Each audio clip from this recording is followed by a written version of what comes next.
Entonces, así será el fin del siglo. Saldrán los ángeles y apartarán a los malos de entre los justos y los echarán en el horno de fuego. Y allí será el lloro y el crujir de dientes. Amén. El Señor Jesús dijo: no llaméis a nadie maestro. La palabra usada por el Señor es: no llaméis a nadie grandinascado, es en el griego. Grandinascado significa el maestro que es el fundador de la enseñanza o el que genera la enseñanza o la verdad misma, porque Jesús no es un maestro como todos los maestros que hay. ¿Qué hace un maestro? Aprende una enseñanza y la comparte, pero primero tiene que aprenderla. Pero cuando Jesús dice no llaméis a nadie maestro, se está refiriendo: no llamen a nadie grandinascado o el que elabora la enseñanza. Porque Jesús no es un maestro, es un elaborador de la enseñanza, es la verdad, es el verbo. El Juan inclusive en el capítulo 1 dice: en el principio era el verbo o la verdad. Y la verdad habitó entre los hombres y vimos su gloria, gloria como del unigénito del Padre. Entonces Jesús es la verdad, es la enseñanza, es el gran maestro que genera la enseñanza. Es de donde proviene la verdad. Él nos conviene, como dice el apóstol a los hebreos, poner los ojos en Él, porque Él es el autor de la salvación, es el autor de la fe y consumador de la fe. Entonces, cuando Él dice no llamen a nadie maestro, es porque, claro, no podemos reconocer al autor de la sabiduría en otra persona que no sea Cristo. Pero Cristo es el gran maestro. ¿Está de acuerdo usted, cierto? Bueno, al ser gran maestro, todo lo que proviene de Él tiene una profundidad y una riqueza que es digna siempre de atender. Por eso que vamos a abordar las parábolas del Maestro, porque obviamente si Él en su ministerio terrenal usó las parábolas como un método de enseñanza, ¿qué mejor para nosotros como sus discípulos oír sus palabras y aprender de ellas? Por eso es que vamos a estar viendo las parábolas.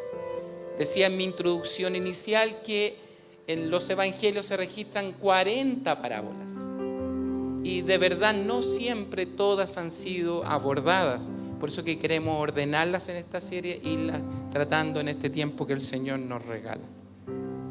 En Mateo capítulo 13, particularmente en el capítulo 13, se condensan las parábolas que tienen que ver con el reino.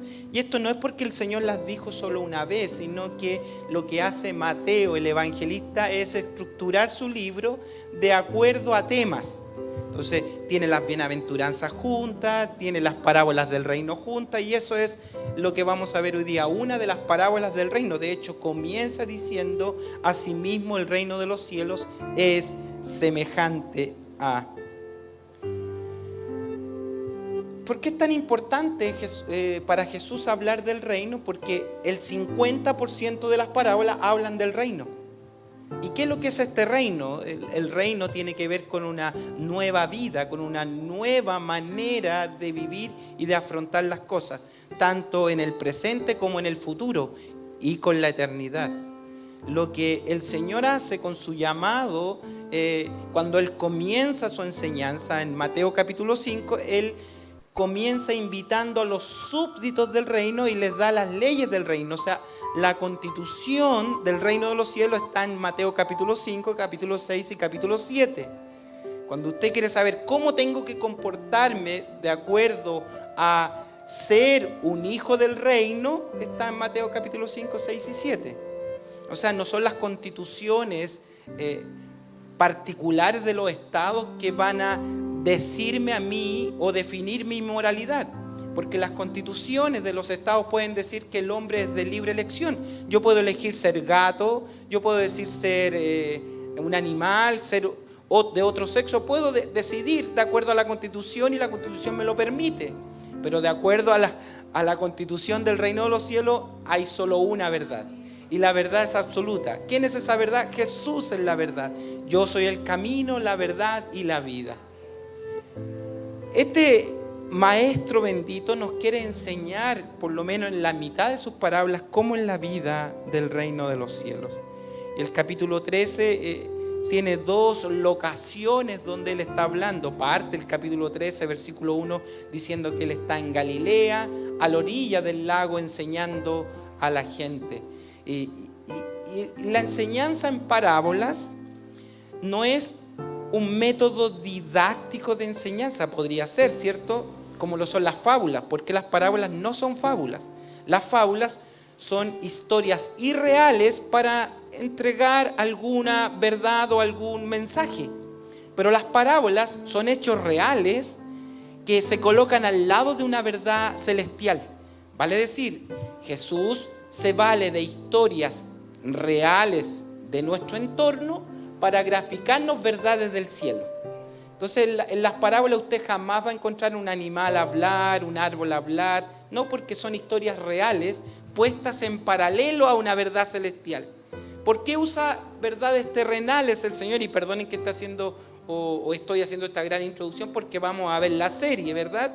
No se lo voy a repetir todos los domingos.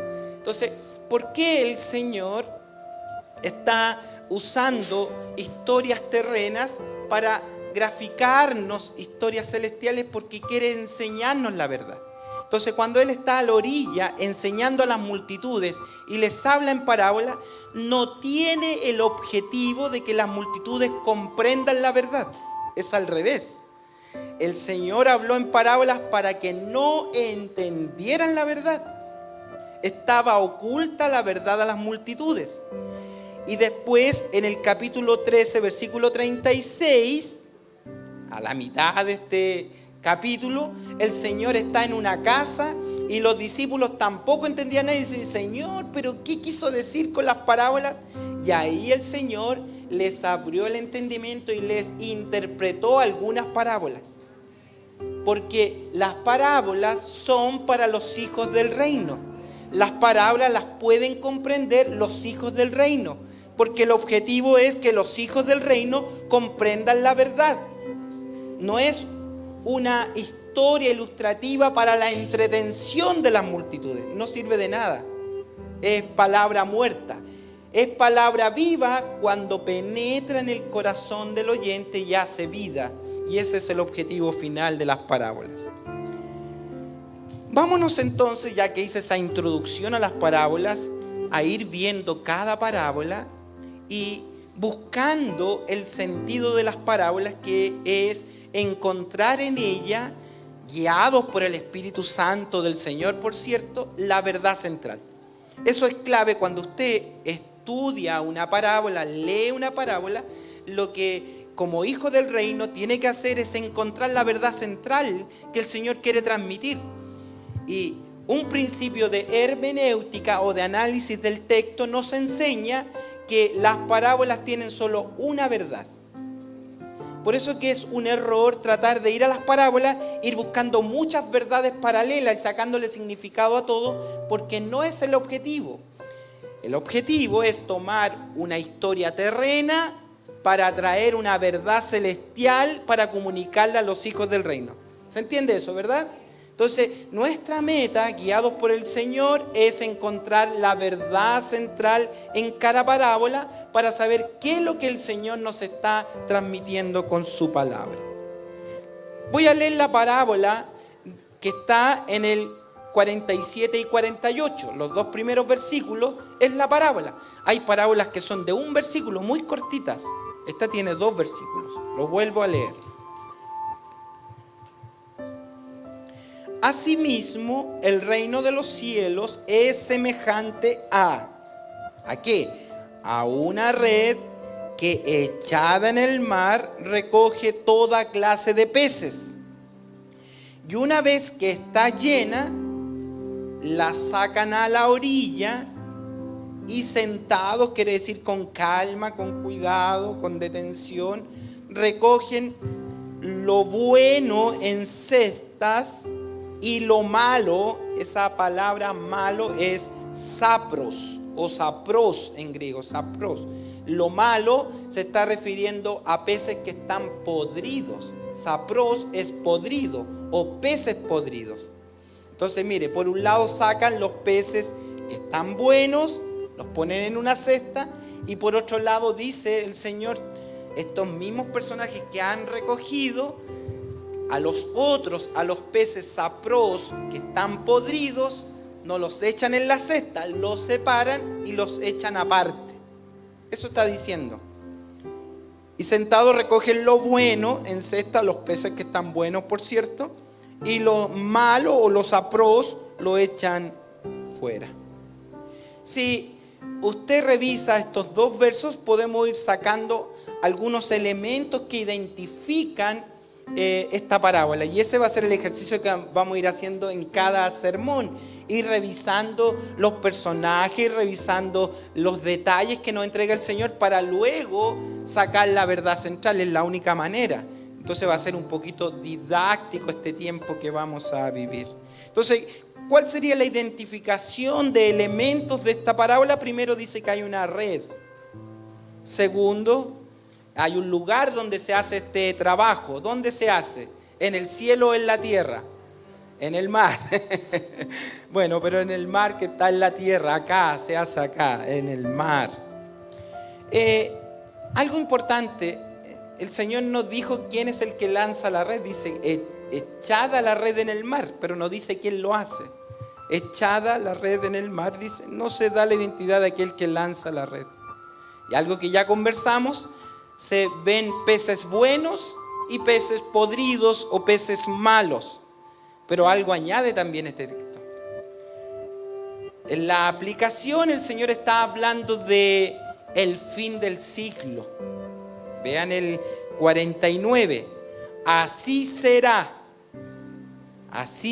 que el fin del siglo. Y aquí podemos empezar a identificar los personajes. Mire cómo el Señor nos enseña.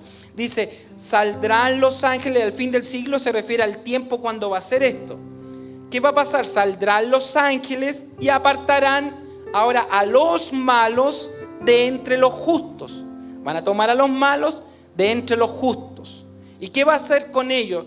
A los malos o a los podridos los echarán en el horno de fuego, y allí será el lloro y el crujir de dientes. Entonces, ¿qué más elemento añade el Señor? Que hay un tiempo, hay un fin del siglo, o el fin de que se acaban todas las cosas. Dice que hay ángeles que hacen este trabajo. Hay ángeles que vienen a recoger. Y hay un horno de fuego que va a quemar a los peces podridos. Con esos elementos ahora podemos avanzar y buscar qué quiere decirnos el Señor, qué nos quiere enseñar el Señor con esta parábola.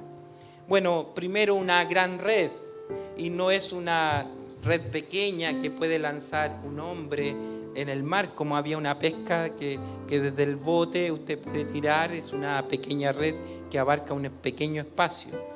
La red que menciona aquí es sac. Sac es una red de estas barrederas que se usaban en grandes embarcaciones. Hoy hay, usted sabe, en alta mar hay unos barcos chinos que echan de todo, ahí hacen sardina en alta mar y después ya llegan las latas listas, ¿cierto? Entonces van echando todo adentro y hacen este mismo trabajo en unos tremendos barcos.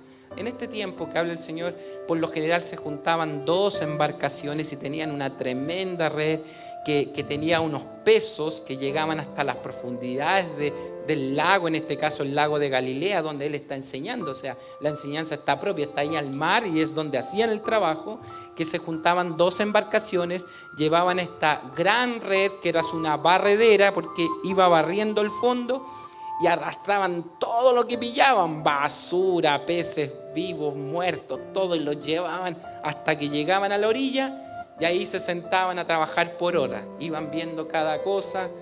Hoy día salen botellas plásticas y todo eso, pero en ese tiempo no.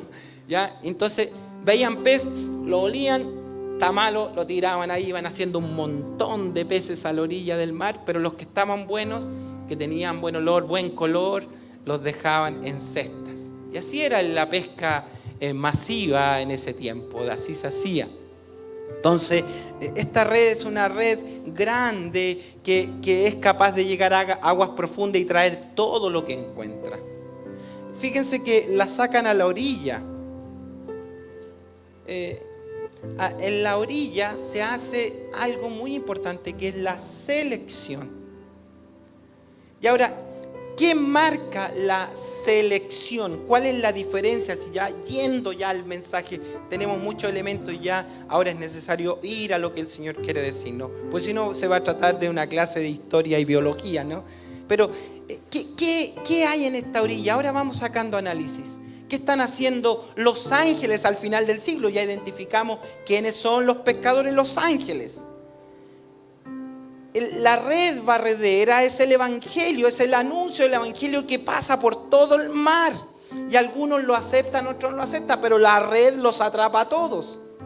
Lo que pasa es que al llegar al final del tiempo vamos a ver qué provocó en sus vidas, si hay buen olor o mal olor, si los peces están de buen olor, que son echados en cestas para ser llevados a casa, o están podridos y son lanzados al lado. Lo malo los separan.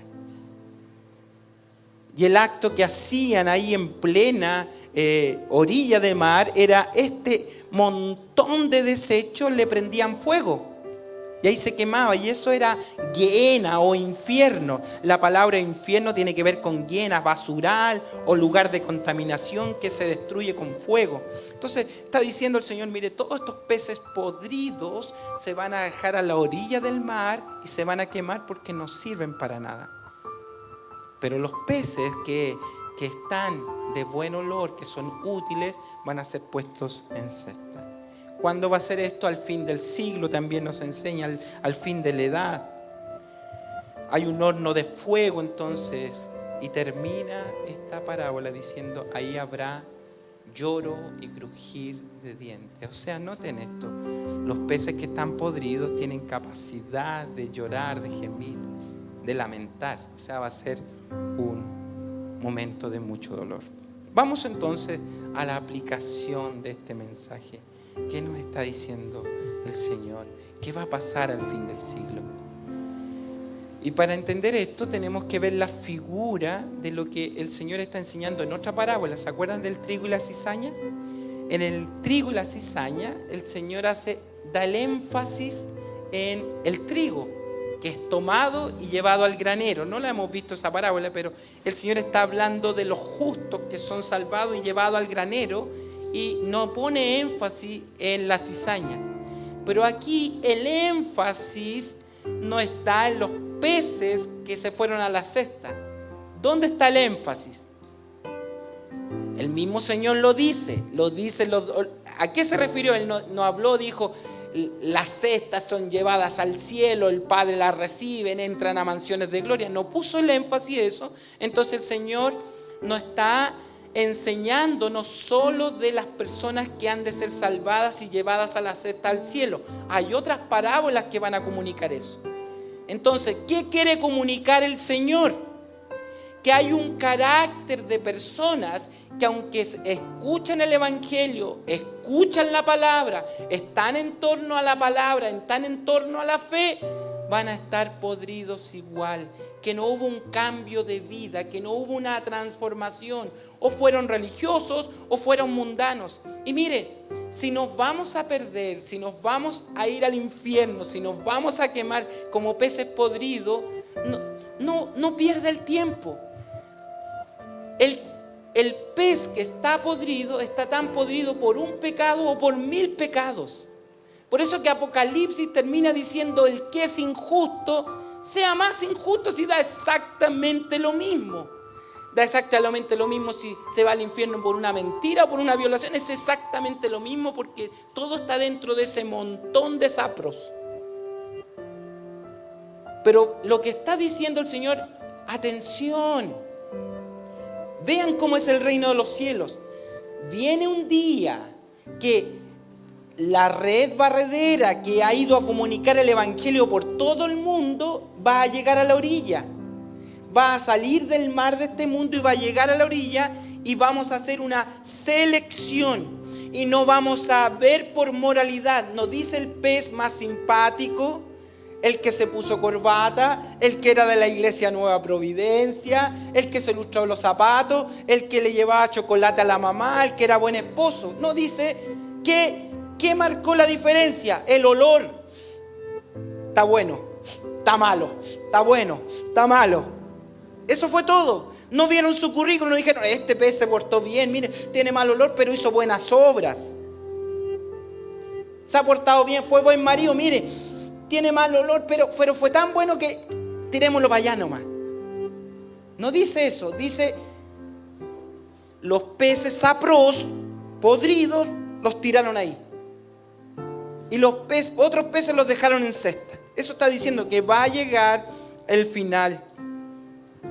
Dice en la parábola de la red, así será el fin del siglo. Saldrán los ángeles y apartarán a los malos. Ve que el énfasis está poniendo alerta. ¿Por qué? Porque el contexto es que la gente que viene a oír el mensaje del Señor quiere solo ver al rabino que les da pan, que les multiplica el pan, que les multiplica el pez, que les sana las enfermedades. Quieren los beneficios del maestro, pero no quieren su enseñanza, no quieren transformar sus vidas. Y lo único que puede transformar vidas no son las buenas obras, sino que es una transformación gloriosa que hace el poder del Espíritu Santo en el corazón del pez podrido. Porque sabe, dicha la verdad, todos somos peces podridos. No, dice Romanos, no hay ni siquiera bueno uno. No hay justo ni siquiera uno. Romanos 3 dice, por cuanto todos pecaron, todos están destituidos de la gloria del Señor. Todos están en el mar de este mundo. Entonces, cuando entran los peces a la red, todos los peces que tocaron la red estaban podridos. Todos son peces sapros. Ay, entonces ya no entiendo nada. Todos eran podridos, pero mientras venía la red a la orilla, la red del Evangelio, la palabra del Señor empezó a hacer una metamorfosis, una transformación de peces sapros a peces buenos. No fueron las obras porque iban todos amontonados, pero algo fue la gracia bendita del Señor que empezó a tocar peces. Y luego empezó a transformar por el poder del Evangelio, por el poder de la palabra. Tocó mi vida y me transformó. No por mis obras, no por mis méritos, sino por el puro afecto de su voluntad. Es interesante notar entonces que los peces buenos son recogidos primero. ¿Qué hacen la selección? Recuerden, los toman primero y los sacan a esos buenos, los separan. Y así será. Hay una hora inminente, estamos más cerca que nunca de que nos recojan en cestas.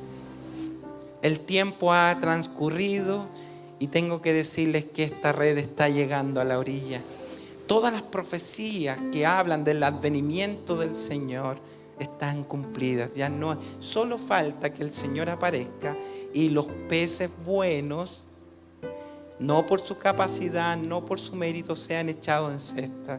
Dice 1 Tesalonicenses capítulo 4 del 13 al 18. Tampoco queremos, hermanos, que ignoréis acerca de los que duermen, para que no os entristezcáis como los otros que no tienen esperanza. Porque si creemos que Jesús murió y resucitó, así también traerá Dios con Jesús a los que durmieron en él. Por lo cual os decimos esto en palabra del Señor, que nosotros que vivimos y habremos quedado hasta la venida del Señor, no precederemos a todos los que partieron antes. Porque el Señor mismo, esta es nuestra promesa, a la orilla del mar de este mundo van a haber cestas, porque el Señor mismo, con voz de mando, con voz de arcángel, con trompeta de Dios, descenderá del cielo y los muertos en Cristo resucitarán primero. Luego nosotros los que vivimos, los que hayamos quedado hasta la venida del Señor, seremos arrebatados juntamente con ellos a las nubes para recibir al Señor en el aire, y así estaremos siempre con Él. La red del Evangelio ha pasado por este mundo. ¿Por qué? Porque la última señal que ya está cumplido, que el Evangelio del reino sería anunciado a todo el mundo. La red ya recorrió todo el mundo y lo que está haciendo el Señor es recoger la red y ahí van todos. Todos van a tener que llegar a la presencia del Señor. Y cuando lleguemos a la orilla, nos van a oler. Si tenemos olor a carne o olor a espíritu. Si tenemos el olor de Cristo, dice que nosotros tenemos el olor de Cristo. Hemos sido transformados por la gracia del Señor y tenemos olor de Cristo. He aquí os digo un misterio, decía el apóstol, no todos dormiremos, pero todos seremos transformados. En un abrir, en un momento, en un abrir y cerrar de ojos. Los muertos serán resucitados con un nuevo cuerpo incorruptible y nosotros vamos a ser transfigurados. Y ahí vamos a ir con el Señor. ¿Y qué va a pasar después acá, después que la iglesia no esté? Eso es lo que espera la iglesia, eso es lo que estamos esperando, en eso creemos. Y sabemos que lograr entrar a la cesta es solo por obra del Señor. No dice que los peces hicieron algo, no dice que los peces se pusieron a este lado de la red. ¿Dónde estaban? Estaban todos juntos. Y estamos todos juntos, claro. Usted convive con la sociedad, trabaja en la sociedad, vive en la sociedad, está rodeado y vamos todos aquí en este mundo llevados por la red del Evangelio, porque el Evangelio dará testimonio de quiénes son los peces buenos y quiénes son los peces podridos. ¿Y cuáles serían los buenos? Solo los que han sido transformados por la gracia del Señor. Y yo le pregunto esta mañana, ¿ha oído la voz del Evangelio?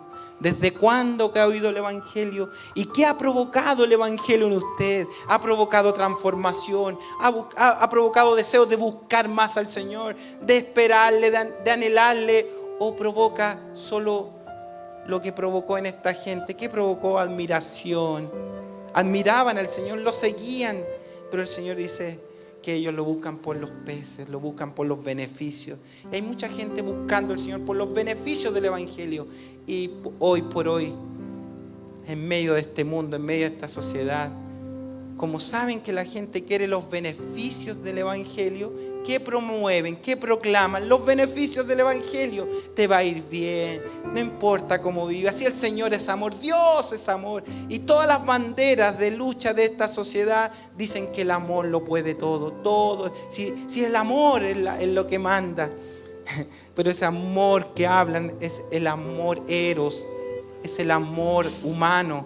Cuando habla la Biblia del amor de Dios, habla del amor ágape, el amor divino que es capaz de transformar a un pez que está podrido en un pez bueno.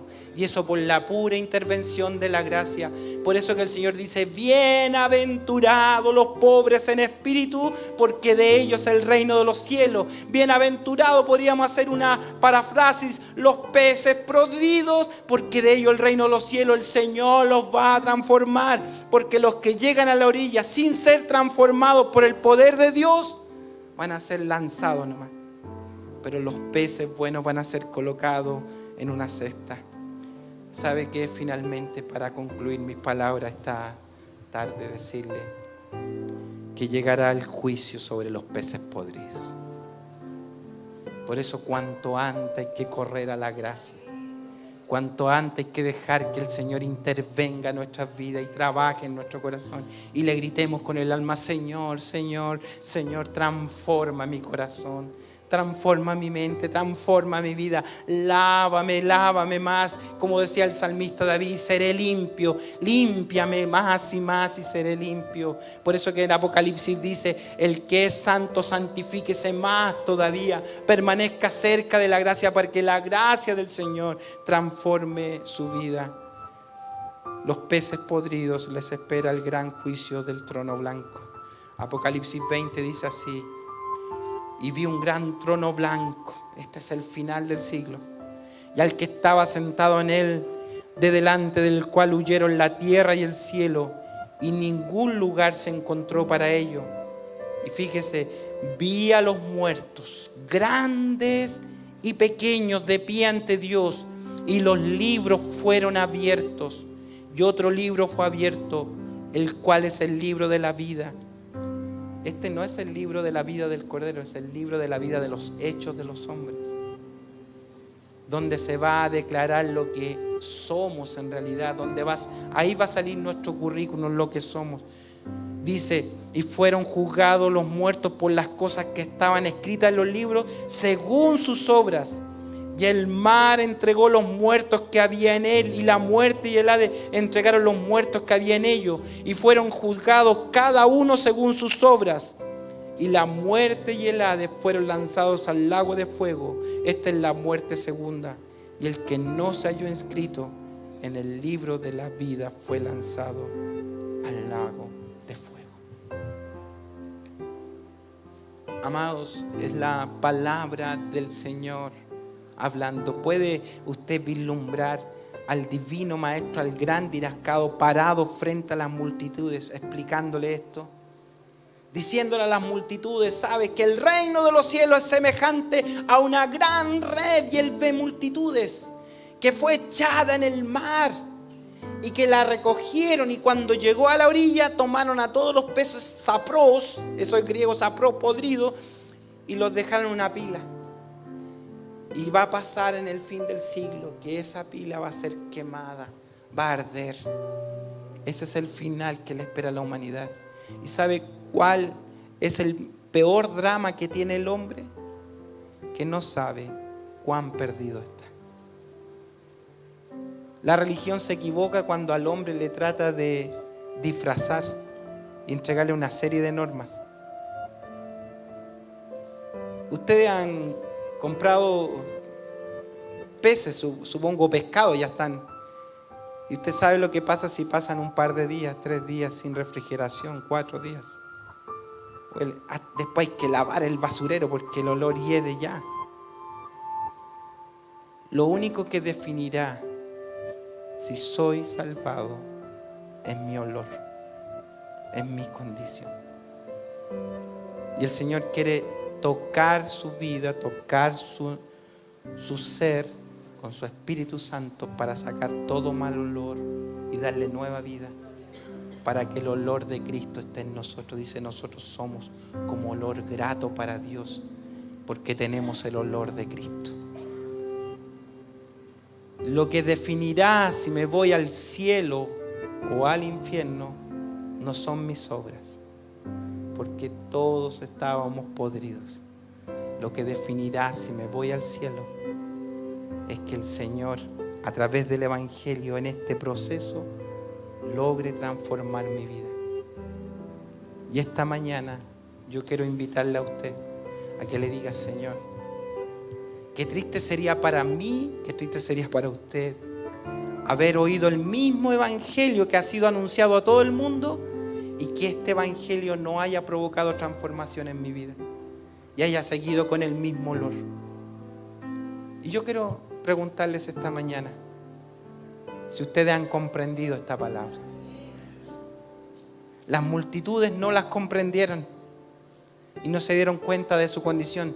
Tuvieron a la salvación frente a ellos y no lo comprendieron. Pero usted esta mañana, a través del Espíritu Santo, ha comprendido la palabra. Bienaventurado es usted. Bienaventurada es usted. Entréguele todo su corazón para que el Evangelio de verdad transforme su vida.